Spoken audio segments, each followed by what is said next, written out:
Hello दोस्तों, मेरे channel Kaushik पीडिया में आपका बहुत बहुत स्वागत है। जैसा कि मैंने आपको करवा दिया 2016 का पेपर 16 आर्ट का।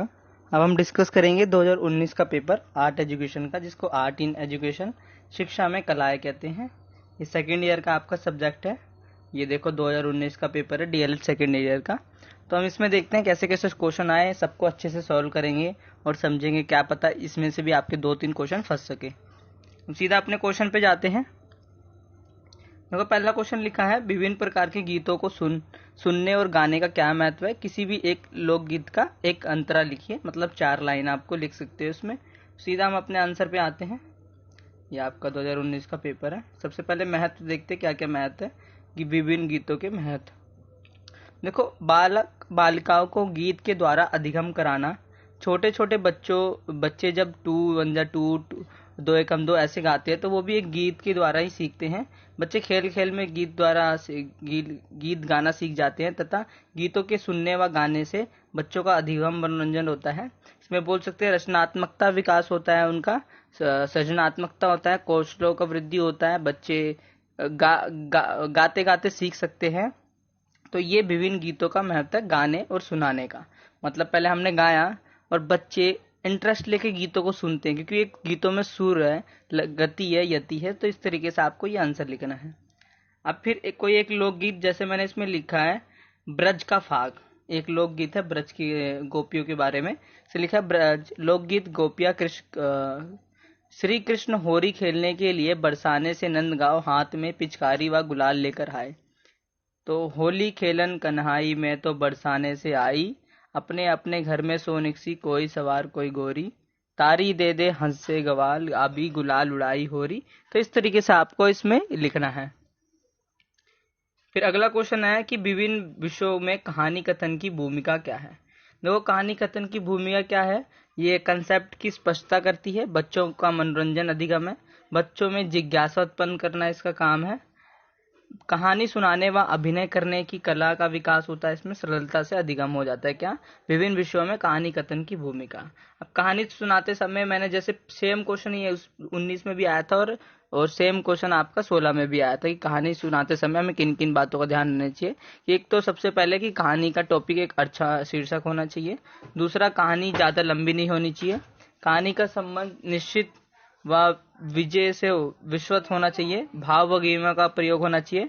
सुनाते समय यति गति पर ध्यान व आकर्षक होना चाहिए। तो इस तरीके से आपको लिखना है।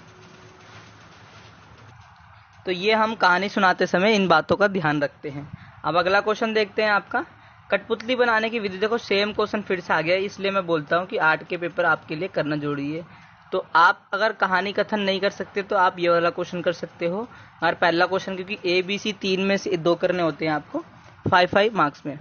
सब कितना आसान है, कठपुतली बनाने की विधि ओनली 5 मार्क्स में। एक साफ मोजे लेंगे, मोजे को अपने हाथ पर पहने, सीम लाइन के ऊपर आंखों के लिए 2 बिंदु बनाने के लिए एक मार्कर का प्रयोग करें।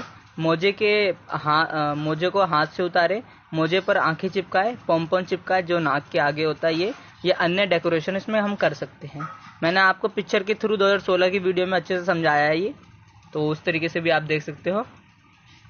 अब आपका पूछा है कि क्वेश्चन 2 में आपको इंटीग्रेटेड फिक्स है, क्वेश्चन इंटीग्रेटेड का आना है, चाहे वो भाषा के साथ पूछे, गणित के साथ, विज्ञान के साथ, इन और सामाजिक अध्ययन। ये आपके 4 विषय फिक्स है इसमें जो पूछे जाते हैं। तो सबसे पहले देखो, कला और भाषा का क्या संबंध है। मतलब भाषा में हम कला कैसे पढ़ा सकते हैं, कला में भाषा कैसे देख सकते हैं। संसार में किसी भी भाषा को सीखने सिखाने के लिए उसके चित्रों के साथ जोड़कर पढ़ाया जा सकता है। जैसे कि हम चित्र बनाते हैं आर्ट में, और चित्र के माध्यम से हम हिंदी के बहुत सारे कहानी है, कथन है, कविता है, उनको अच्छे से सिखा सकते हैं। चित्रों के माध्यम से हम किसी भी चीज को सरलता से समझ सकते हैं। उदाहरण के लिए भाषा व्याकरण में कला को जोड़ा जा सकता है। जैसे क्रिया पढ़ाने के लिए खाना पीना बनाना, जैसे कि एक बच्चा क्या कर रहा है, खा रहा है, तो हम खाने वाला चित्र दिखा सकते हैं, पीने वाला चित्र दिखा सकते हैं, रोने वाला। तो ये इस तरीके से हम चित्रों के द्वारा समझा सकते हैं। देखो, वर्ण वाला ये आप 5 पॉइंट लिखना है इस तरीके से आपको। वर्णमाला व शब्द हेतु फ्लैश कार्ड का प्रयोग कर सकते हैं। व्याकरण संप्रत्ययों का चित्र बना सकते हैं। रोल प्ले द्वारा कहानी पढ़ाना भी इसका काम हो सकता है। काव्य पाठ पढ़ाना, नाट्य आयोजन आदि ये हम लिख सकते हैं इसमें। सामाजिक अध्ययन के साथ कैसे इंटीग्रेट है आर्ट। मानचित्रों द्वारा अध्ययन, जैसे हम मानचित्र बनाते हैं आर्ट में और अध्ययन किसमें करते हैं, सामाजिक अध्ययन में। पृथ्वी के मॉडल बनाना, पृथ्वी का मॉडल बनाया और साथ में सीखते क्या है, अक्षांश देशांतर रेखाएं, पृथ्वी के बहुत सारे देश, महाद्वीप, इन सबको हम सीखते हैं। तीसरा, चार्ट द्वारा संरचना बनाना, हम चार्ट बहुत सारे बनाते हैं और बच्चों को सिखाते हैं कि ये वाला चार्ट है, ये खेती का चार्ट है, कृषि का चार्ट है, इतनी सारी फसलें हैं। ऐतिहासिक नाटक खेलना, विभिन्न चित्रों का प्रयोग, तो इस तरीके से आप लिख सकते हो।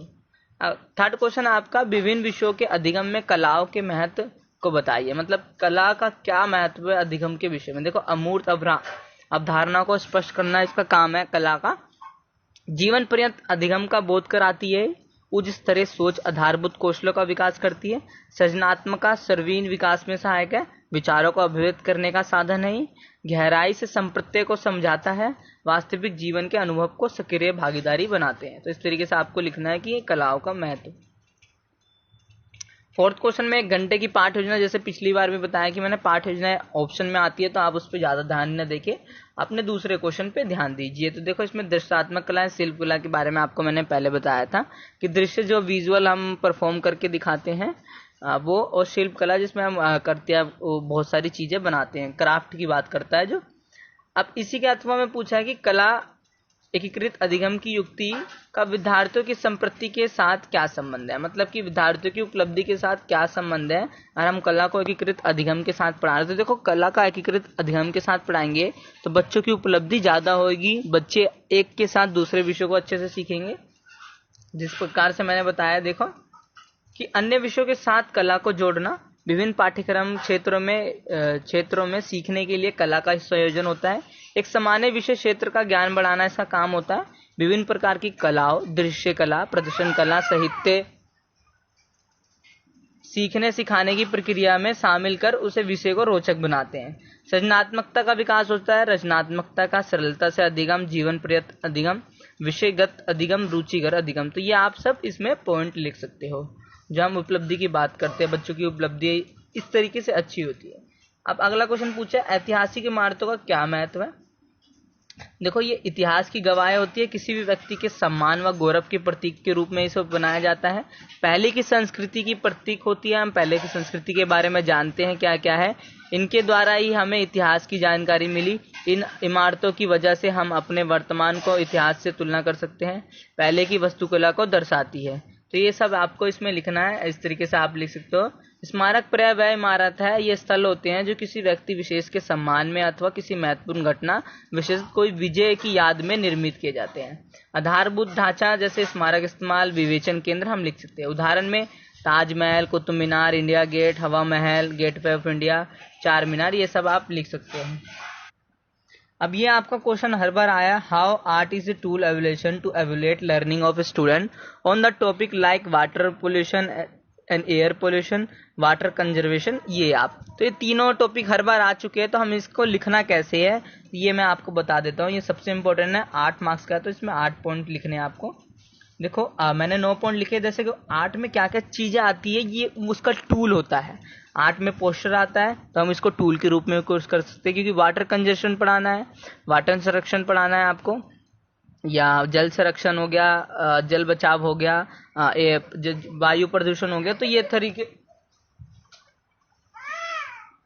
तो रियली निकाल के थिएटर के द्वारा, नुक्कड़ नाटक के द्वारा, सॉन्ग के द्वारा, रोल प्ले के द्वारा, पपेट के थ्रू और जिंगल के थ्रू। जिंगल एक कहानी है, कविता के माध्यम से हम ध्वनि प्रकट करते हैं, ये है। तो इन सब का प्रयोग करके आप आर्ट एज ए टूल के रूप में उपयोग कर सकते हो। पोस्टर के द्वारा हम जल संरक्षण के बचाव के जगह जगह पोस्टर लगा सकते हैं। रैली निकाल सकते हैं कि आप जल बचाव करिए, थिएटर वर्कशॉप करा सकते हैं। नुक्कड़ नाटक जगह जगह आमंत्रित कर सकते हैं, बुला सकते हैं लोगों को नुक्कड़ नाटक के लिए। सॉन्ग के द्वारा भी आप प्रेज कर सकते हो। रोल प्ले तो एक सबसे इम्पोर्टेंट है समाज को जोड़ने के लिए। स्लोगन हो गया आपका, पपेट थ्रू हो गया, जिंगल। तो ये आप सब लिख सकते हो। और ये भी लिख सकते हो जिस तरीके से मैंने पिछली बार बताया था कि वायु प्रदूषण,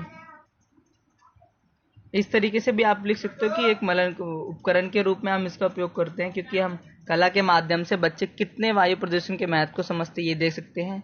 वायु प्रदूषण के लिए कितने उत्सुक है, किस तरीके से चित्र बनाते हैं, क्या गतिविधि में भाग लेते हैं, नहीं। तो ये आप ये 8 पॉइंट भी लिख सकते हो, ये जो मैंने पिछली वीडियो में आपको भी बता रखा है। अब लास्ट क्वेश्चन आपका छठा कि इसमें से 2 करने हैं। कई बार 2 ही पूछता है तो दोनों कंपलसरी होते हैं, कई बार 3 देता है तो 2 करने हैं। देखो कोलाज निर्माण या म्यूरल बोलते हैं इसे, या म्यूरल बोलते हैं हिंदी में। तो दोनों में से एक करना है आपको, दोनों नहीं करना है, या इसलिए लिखा है कि दोनों में से एक करना है हमें। देखो कोलाज निर्माण मैंने पिछली बार भी बताया था, फिर से सेम क्वेश्चन आ गया। कोलाज कला अन्य कलाओं की तरह एक कला का कर्म है, जिसमें कोलाज शब्द फ्रेंच भाषा से निकला है, जिसका अर्थ है कि चिपकाना। मतलब छोटे छोटे टुकड़ों करके कागजों को हम चिपकाते हैं, एक वाइट रंग रूप में देते हैं। इसमें बहुत सारे मैगजीन के उपयोग करते हैं, टेक्स्ट पेपर के लिए, रिबन के लिए, इसका हम उपयोग करते रहते हैं। तो यही पॉइंट है। सेम है आपका क्वेश्चन। कोलाज बनाने की विधि आप लिख सकते हो, कोलाज को चिपकाए, पेपर कोलाज बनाने के लिए एक थीम चुने, ये सील्ड पेपर टेयर, ये आप इसमें ऐड कर सकते हो लिखना चाहो तो, ये स्क्रीनशॉट ले सकते हो विधि का कोलाज बनाने का। अब कोलाज का देखो, कोलाज किसे कहते हैं? कागज को छोटे छोटे टुकड़ों में फाइबर उसे गोंद की सहायता से किसी आकृति में चिपकाना कोलाज कहलाता है। कोलाज के 2 प्रकार होते हैं, पेपर कोलाज और मिश्रित कोलाज। पेपर कोलाज में हम छोटे छोटे टुकड़ों के पेपर को काट काट के इसमें लगाते हैं। मिश्रित में आपका फूल, पत्ती, बहुत सारे जितने भी मटेरियल है आप कोलाज के लिए यूज कर सकते हो, रंग बिरंगे ये सब, और साथ में कागज भी। कोलाज बनाने के लिए देखो, कागज का अपशिष्ट पदार्थ को हम चलते काट फाड़ करके चिपकाते हैं कागजों को। साधारण व संयुक्त कोलाज के रूप इसका उपयोग किया जाता है। जोड़ चित्र भी इसे कहते हैं, मतलब जोड़ जोड़ के कोलाज माने ऐसे से आप अपने फोटो की कोलाज बनाते हो कि एक ही एल्बम में आपने ऐसे 4 फोटो बना दी, चारों तरफ आपकी फोटो है, क्योंकि एक कोलाज में 9 फोटो बन सकती है, इन सब में आपकी फोटो होती है। तो ये भी कोलाज होता है जो आपके फोन में ऑप्शन आता है। से प्राथमिक स्तर पर फाड़ना उपयुक्त माना जाता है कि बच्चे फाड़ फाड़ के सीखते हैं, सुंदरता का बोध कराती है। अब इसी में म्यूरल बोलते हैं या म्यूरल बोलते हैं इसे हिंदी में भित्ति चित्र भी कहते हैं। आपने कम ही सुना होगा कि भित्ति चित्र ग्राफिक कलाकृति का कोई भी टुकड़ा है जिसे सीधे दीवार, छत या अन्य स्थायी सरफेस पर चित्रित या लगाया जाता है। भित्ति तकनीकों में शामिल फ्रेस्को, मोजेज, ग्राफिटी और मैराफ्लेज ये नाम आते हैं, तो इनको आप लिख सकते हो। इस तरीके से आपका भित्ति चित्र होता है। ये देखो दीवार पे बनाया गया है ये। फिर आपका क्वेश्चन पूछा कि मटेरियल यूज फॉर रंगोली। देखो मैं आपको क्वेश्चन दिखा देता हूँ एक बार। इसमें आपका क्वेश्चन पूछा हुआ है कि रंगोली की सामग्री क्या है, सेकंड पॉइंट में। तो हम रंगोली की सामग्री देख लेते हैं। देखो रंगोली बनाने के लिए क्या क्या चाहिए आपको पता ही है। कलर चाहिए, मार्बल डस्ट चाहिए, सो डस्ट, कलर, सूजी, रवा, ये आप लिख सकते हो, पेटल्स, पल्सेस, फैब्रिक और पोस्टर, ये सब आपका सिंपल सा है। और इसमें भी आप लिख सकते हो प्राचीन भारतीय लोक कला, लेप द्वारा, प्रकृति वस्तुओं द्वारा, वर्तमान में कागज रंगोली द्वारा बनता है, फूलों द्वारा, कलर द्वारा, बहुत सारी चीज़ों के द्वारा हम रंगोली को बना सकते हैं। अब देवी प्रसाद के बारे में पूछा है आपका, तो देवी प्रसाद क्या थे? वह गांधी जी के आदर्श, उन्हीं को आदर्श के रूप में मानते थे। 1921 से 2011 तक इनका रहा। कला एवं राजनीतिक से जुड़े हुए थे, प्रकृति प्रेमी थे, वास्तविक जीवन में विश्वास रखते थे, शिक्षा द्वारा सर्वांगीण विकास पर बल देते थे। कला दिमाग व आत्मा को जोड़ते हैं। कला सभी को सीखने का साधन है, मानसिक कौशल का विकास होता है, अकादमिक उपलब्धियों में सुधार, व्यक्तिगत क्षमताओं में वृद्धि होती है, आराम से ही अंत तक अनुभव का मौका, जागरूकता फैलाने की, ये सब बात करते हैं। तो इस तरीके से आप लिख सकते हो देवी प्रसाद का। ये आपका देवी प्रसाद का हो गया, इसका पूछा है। इसमें से भी आपको एक कर रहे हैं, या विक्टर करना है या आपको देवी प्रसाद करना है। देखो विक्टर लेवेनफील्ड की बात करते हैं तो 1908 से 1960 तक इसका जन्म हुआ, मतलब जन्म से मृत्यु हुई थी। जन्म लिंच ऑस्ट्रेलिया में हुआ था, जिनको हम शुरू से ही ना इनको संगीत के प्रति प्रेम आ गया था। बाल कला पर विचार, इनके मनोवैज्ञानिक की मनोविश्लेषण शाखा की बात करते हैं। कला में प्रगति के स्तरों की परिकल्पना करते हैं। सृजनात्मक विकास के 6 स्तर बताने से स्क्रिबल, प्रीस्मेटिक, स्कीमेटिक, आरंभिक, यथार्थवाद, आभासी, प्रकृतिवादी और निर्णय का स्तर। तो इस तरीके से आप लिख सकते हो। देखो सब में जितने भी आपके ये आ गए थिंकर्स आ जाएंगे आर्ट के प्रति, तो सब में आपको क्या लिखना है मैं वो पॉइंट बता देता हूँ कि एक जैसे सबसे पहले पॉइंट लिखोगे कि सब में कला के प्रति रुचि थी, तो ये पहला पॉइंट आपका आ जाएगा, कला के प्रति रुचि। दूसरा पॉइंट लिखोगे कला के प्रति उनका झुकाव था। तीसरा पॉइंट लिखोगे उन्होंने बहुत सारी कृतियां लिखी, बाल साहित्य के बारे में बात करा और विभिन्न संस्कृतियों के बारे में बात करा। कई संग्रहालय हैं उनके जिनमें पोस्टर रखे हुए हैं या उन्होंने जो भी चित्र बनाई है। तो ये 4-5 पॉइंट आप हर में लिख सकते हो, आपके नंबर पक्के हैं। पहला रुचि, दूसरा कि कला के प्रति उनका झुकाव था। तीसरा, उनके बहुत सारे चित्र अभी भी बहुत सारे संग्रहालय में रखे हुए हैं। आपको संग्रहालय का या म्यूजियम का नाम नहीं बताना, इससे कि आपका पॉइंट कट सकता है। और आप लिख सकते हो कि उन्होंने बहुत सारे चित्र बनाए हैं, ये लिख सकते हो। और कला के बाल कला के बारे में उन्होंने बहुत महत्व दिया है, तो ये आप लिख सकते हो उसमें सारा। तो ये आपका पेपर यहीं पर ख़त्म होता है। वीडियो पसंद आए तो लाइक शेयर कमेंट कीजिए। धन्यवाद।